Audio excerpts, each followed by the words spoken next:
We're in week 5 of our 8-week series called At the Core of Joy, where we're looking at the core values of Community of Joy.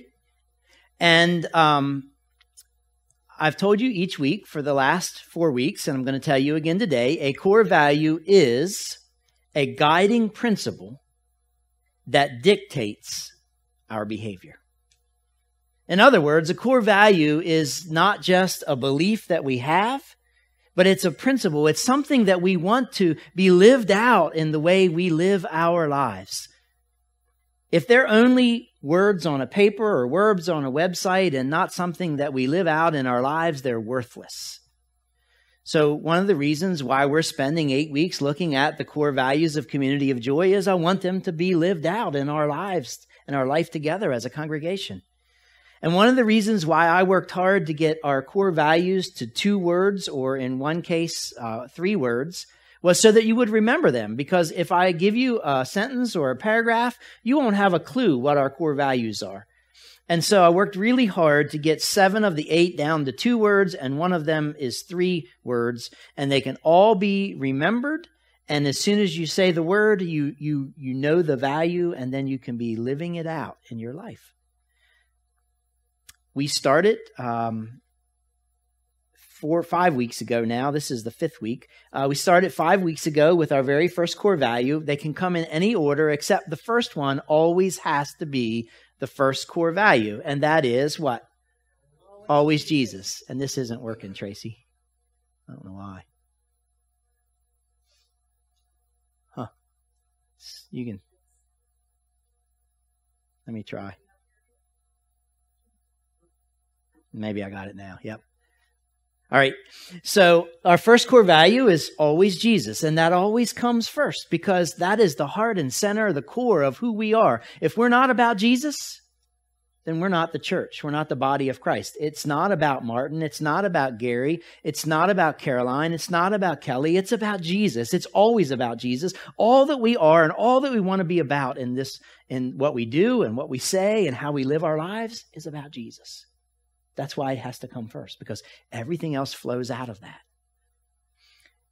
Then next, we looked at the core value of open arms. We believe that Jesus had open arms. We see that again and again and again in the people that he hung with and the ways in which he conducted his life, the ways he invited people who were pushed out and pushed down and marginalized by the society to come into the realm of God's love and grace in their lives. And so if Jesus had open arms, we need to have open arms too. And then we talked about serving hands, and we said, this is us. I mean, this is who we are, and this is what we're about. You know, Jesus constantly taught the value of becoming a servant. In fact, he said, if you want to become the greatest in the whole world, become a servant. And so if we're going to be about Jesus and really take him seriously, we need to become servants. We need to have serving hands.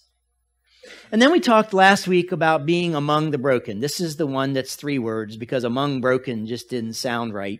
And so to say we will be found among the broken. And if you look at the life of Jesus, if you look at the places that he went and the people that he hung with those people who were hurting, who were struggling, who had been pushed down and put down and pushed aside and pointed at by the society, who were marginalized. He hung around with them. In fact, he was called, and it wasn't a term that people that called him this, it wasn't a good, endearing term, but Jesus loved it because it was a part of, that it was them recognizing who he was. They called him a friend of sinners.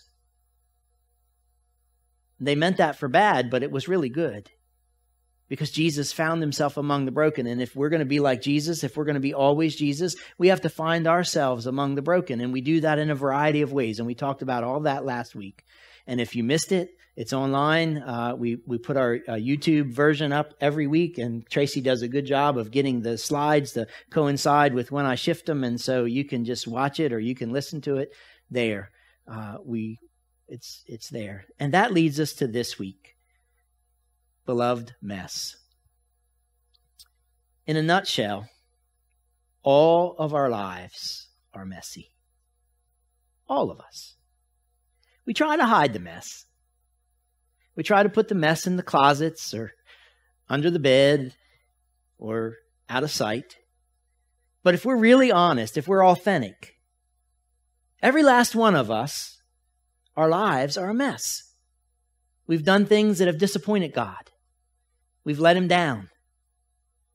We've gotten ourselves mired in muck, and our lives are a mess. But despite the mess, we're beloved. We're beloved by God. And that makes us what I call a beloved mess.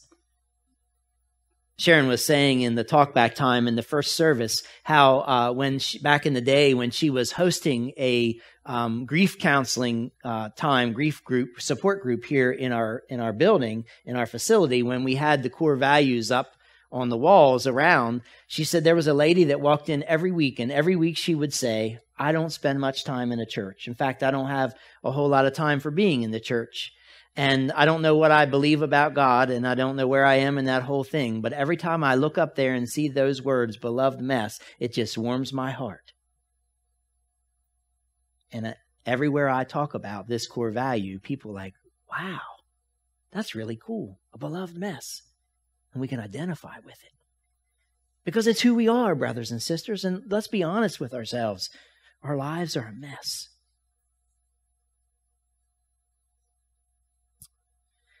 A few weeks ago, when we were talking about open arms, we looked at the parable that Jesus told that is often called the parable of the prodigal son, or you can call it the parable of the running father, or you can call it the parable of the disgruntled brother, where in that parable we see a principle that Jesus teaches out of that parable that applies to both open arms and beloved mess. And that is that no matter where you find yourself in life, the son found himself in a pig pen. And as a Jew, that was not a very good place. And he found himself in a situation where he had spent all of his inheritance, half of his father's wealth. And so no matter where you are or no matter what you have done, you are never outside the reach of God's love, period. So no matter how messy our lives are, we're never outside the reach of God's love. Now, I know there's well-meaning Christians that teach otherwise. And there are people, I've encountered them a lot in the 28 years I've been a pastor, that think that they can't be baptized, that they can't come into a relationship with Christ till they clean up their life. And that's not so at all. As we'll look at these stories this morning and that Pastor Sharon already read, we'll see that the people that are in these stories, their lives were a mess. And Jesus met them right where they were in the midst of their mess and helped them become who he created them to be. Now, open arms and beloved mess, you might say, well, they're kind of similar. But I think open arms is about our posture toward others. And beloved mess is about God's posture toward us. I really want you to come away from today believing in your heart of hearts that you are beloved by God. No matter how messy your life is, no matter how much you feel you've let God down, no matter how much you feel like you've disappointed God, you are beloved by God. And to get there, I want to look at these two passages in John 4 and John 8. In John 4, we see this really interesting exchange that Jesus has, and John details that exchange. In fact, there are so many details in this exchange that in reading it, and probably as Pastor Sharon read it, you didn't catch all the details, and you probably missed the importance that those details play in really understanding this story. So Jesus is leaving Judea on his way to Galilee, and between Judea and Galilee is Samaria. Now, Samaria was a place that was settled by the Jews, but then some Gentiles came in and they intermarried. And so the people that lived in Samaria largely weren't pure Jews. And so to the Jews, Samaria was the other side of the tracks. It was that place where mom told you, you don't go. It was those people that dad said, don't you ever get caught hanging around with him or her. No. And so here's Jesus going through there. And normally a Jew would go through Samaria as fast as they could because they wanted to get from one side to the other. They didn't want to be tainted. They didn't want to be messed up by being there, and they despised the Samaritans. And John goes to great lengths to tell us some of these details that are so important. Jesus had to go through Samaria. It's like walking through that neighborhood that you're not allowed to go through. Jesus was tired, John says, from a long walk, and he sat wearily beside the well at noontime. Now, in typical form, when we read that, what does it matter that he's sitting beside the well at noontime? It has a whole lot to do with this story. So in that day, in that culture, when you came to the well was where you didn't have running water. You didn't go to the bathroom or the kitchen and turn a faucet and water came out. You had to go to a well at the center of town and draw water for your family, for your animals. And normal people came to the well in the morning and the evening. But this lady in the story comes to the well when? At noontime. When nobody's there, right? If you're not looking good today when you get up and you can't, you don't feel like putting on makeup or putting on your best clothes when you go to Walmart, when are you going to go to Walmart? You're going to go in the evening when all the other crazies are there, right? You're not going to go when you think everybody is going to see you and judge the way you're looking. So this lady, she wanted to not be seen. So she's coming to the well at noontime.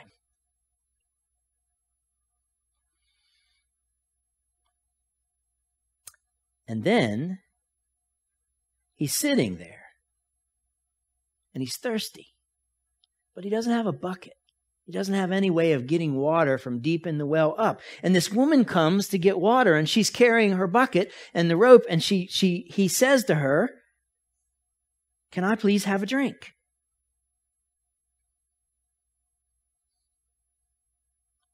We don't think anything of that. But the woman was shocked because she could recognize that he was a Jew. Physical characteristics about Jesus just told her that he was a Jew.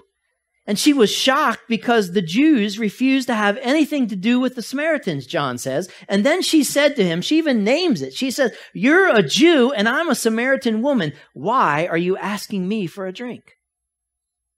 She recognizes that he shouldn't be talking to her, that he shouldn't be asking her to help him in any way. Yeah. Almost like, I can't believe you did that. And then later, when his disciples returned, they were in town getting something to eat. When they returned, they were shocked too. John tells us in verse 27, he says, just then his disciples came back. They were shocked to find him talking to a woman, but none of them had the nerve to ask, "What do you want with her?" or "Why are you talking to her?" So you see, everybody around knows that a Jew doesn't talk to a Samaritan. But it doesn't seem to stop Jesus, does it? He asks her for water because he's thirsty and because he's teaching us something very valuable. And then they have this interchange, Jesus and this Samaritan woman. It starts out regarding water, and then it moves to something Jesus calls living water, which isn't really physical water like we drink or draw from a well. And she asks him for this living water, and he says to her, "Go and get your husband." It's kind of out of nowhere that he says it. It's kind of a weird interchange, but he says to her, "Go and get your husband." And she says, "I don't have a husband." And he says, "You're right. You don't have a husband, for you've had 5 husbands, and the dude you're living with now, he's not your husband." And he says to her, "You've certainly spoke the truth." You get the picture John's painting here? This woman's life is a mess. Jesus shouldn't be talking to this woman whose life is a mess, yet he is. She has reason, every reason, to believe that she's not worthy of even having a conversation with Jesus or a Jew. She knows it. That's why she shows up at noon. That's why she says, "You're a Jew, I'm a Samaritan. Why are you talking to me?" She knows that she had 5 husbands. She knows that the current guy she's living with is not her husband. She knows that her life is a mess. But Jesus is wanting to demonstrate to her that she is beloved of God, that she too can have this living water. That's why he engages with her. It started out as him wanting something to drink. But as is typically the case with Jesus, he takes it a very different place than where it begins. And that's why Jesus offers her living water. And that living water is the grace of God, the mercy of God, that says to all of us, regardless of the mess in our lives, we're beloved. We're valued. And then note the exchange in 25 to 30. The woman said, I know the Messiah is coming, the one who is called Christ, and when he comes, he will explain everything to us. And Jesus said to her, I am the Messiah. Just then his disciples came back, and they were shocked to find him talking to the woman, but none of them had the nerve to ask, what do you want with her, or why are you talking to her? The woman left her water jar at the well and ran back to the village to tell everyone. What's up with that? She came to get water and she brought a jug to get it in, and she left it there because she was so excited that she qualified to experience the living water, the grace, the love of God, in spite of the fact that her life was a mess. And she ran back to the village to tell everyone. And when she got there, she said, come and see a man who has told me everything I ever did. Could he possibly be the Messiah? So the people came streaming from the village to see him. Samaritans came streaming from the village to see Jesus. And then later John tells us that Jesus stayed there 2 days in Samaria. In that place where Mama said, don't you ever go. He stayed 2 days. Why? Because despite the mess of the Samaritans, they are beloved by God. No matter what you've done, no matter where you've been, you're never outside the reach of God's love. No matter what you've done, no matter where you've been, you're never excluded from experiencing the living and tasting the living water of God's grace, brothers and sisters. And this happening isn't a one-time thing for Jesus. It happens again and again and again. And we have record of it. And another place I want to look at is in John 8. It's a story that I think is absolutely beautiful. I just love the way Jesus handles himself and the way he deals with the religious authorities of the day. Jesus is teaching a crowd, John tells us in John 8. And the teachers of religious law and the Pharisees bring to him a woman that they have caught in adultery. We don't know where the man is, and that often has bothered me, but, it takes 2 to tango. But anyhow, in that culture, the man got a get out of jail free pass. And the woman is the one that's they think is going to bear up. And so they bring her to Jesus and they put her in the middle. I imagine Jesus is sitting with a crowd around him and he's teaching and they're listening to him. And these religious leaders and Pharisees bring this woman and they thrust her right in the center of the crowd in front of Jesus. And they say to Jesus, the law of Moses says stone her. What do you say? Stone her. The law of Moses said pick up stones and throw them at her and kill her. And they want to know what Jesus says. Well, Jesus doesn't say anything. I love this. It's marvelous. John doesn't tell us this detail, but I can picture from reading Jesus and knowing who Jesus was as the Gospels portray him, I can just picture that there was this lady laying on the ground, crying, probably had her hands over her head, waiting to be stoned. And there's Jesus. He goes down and stoops down. He stoops down. John does tell us that. I think he stoops down right next to her. And he starts doodling in the sand. And the Pharisees and religious leaders are upset. Come on, Jesus. We want to know what you say. Moses' law says stone her. What do you say? We caught her. Her life's a mess. What do you say? And Jesus is drawing. And finally, when they press on him and they won't relent and they won't go away, Jesus stands up and he says to them, let the one who has sinned the least, let the one who is without sin throw the first stone. And then he squatted back down beside her, I believe, and doodled in the sand. And then something amazing happened. Instead of them pressing on him and hammering him and wanting to know what he has to say, he realizes that it's quiet. And he looks up. And he realizes that no one's there except him and this woman. And he says to this woman, where are your accusers? Did no one throw a stone? And she said, no one. Did no one condemn you? No one. Well, neither do I, he says. Go and sin no more. I just love that interchange. It teaches us about the typical reaction of the church to messy lives. The typical reaction of the church to messy lives is to take that person who has a messy life that we perceive has a messy life and throw him in the middle of the church and point fingers at him and judge him and push him down and step on him. But Jesus didn't do that. Jesus didn't put her down. He squatted down next to her. He didn't push her away. He didn't point fingers at her. He didn't condemn her. Despite the mess of her life, Jesus communicated to her that she is beloved of God. He said, I will not condemn you. Go and sin no more. Despite of the mess of our lives, brothers and sisters, we are beloved by God, and that makes us a beloved mess.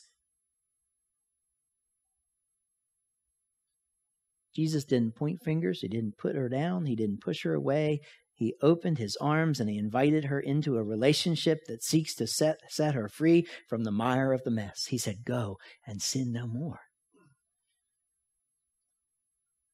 Forgiveness and grace, brothers and sisters, is unmerited favor, and it's available to all of us, just like it was available to that woman, just like it was available to the woman at the well, the Samaritan.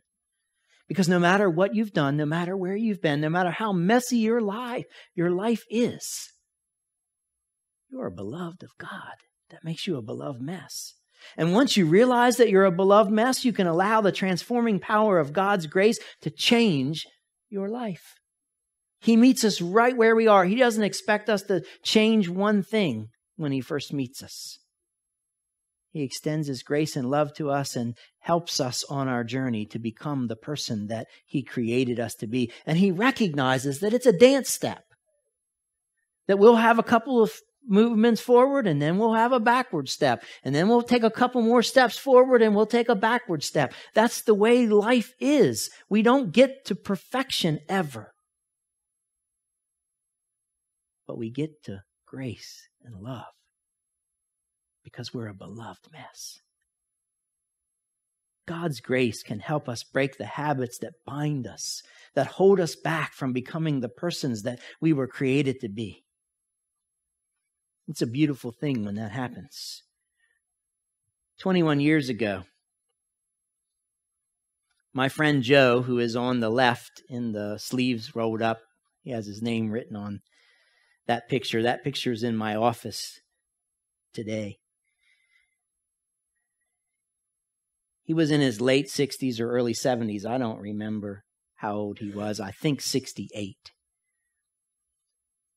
Joe grew up in the church, but he left the church a long time before he got to be 68. I was around and saw the beautifulness when Joe realized that he was a beloved mess. I didn't have that term then, but I saw it happen, and it was beautiful. He drifted away from the church in his early life, and he spent an awful lot of time drinking alcohol. He was an alcoholic. He spent lots of his time in his life doing things that weren't pleasing to God and living in the mess of life, running away from God, doubting his worth and value in God's eyes. And one night on his way home from the VFW, God showed up in his life, as he told me. He said he looked up in the rearview mirror and there were flashing lights. And he got his first DUI. The next morning, he came to see me. I didn't really know Joe at the time, though I was pastor of the church that his wife attended. My relationship with Joe had consisted of Joe mowed the church lot, the grass in the church, and we lived next door to the church in the parsonage, and he mowed our parsonage grass as well. And so anytime I would walk across the parking lot from the church to the house or the house to the church, and Joe was mowing, I would wave to him, and I would flash him a warm smile. And for some reason, he felt compelled to come and talk to me and to confess this situation that he had and to introduce himself to me. And we became really good friends. And I got to witness from the front row the transformation that happens when Joe discovered that he was a beloved mess.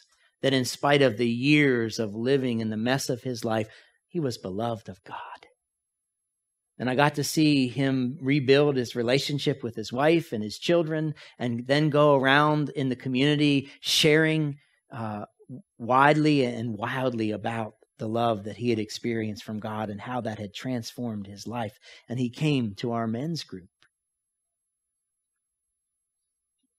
And it was beautiful. You and I, brothers and sisters, can find that same love and grace, that forgiveness, that welcome, that purpose in life. No matter what we've done, no matter where we've been, no matter how messy our lives are, you are beloved. I'm beloved. We are beloved. Everyone everywhere is beloved of God, despite the mess. And that makes us all a beloved mess. I hope you believe that. And if you don't believe that today, brothers and sisters, I hope real soon you'll come to believe that you are beloved of God, that the mess doesn't matter to God. He doesn't want you to stay in the mess. He wants to help you be free of that mess. But he loves you. And he loves you dearly. You're valuable. You have worth in God's eyes. Don't let anybody ever tell you differently. You and I and all of us in this world are beloved messes. Thanks be to God for his love that transcends the mess of our lives.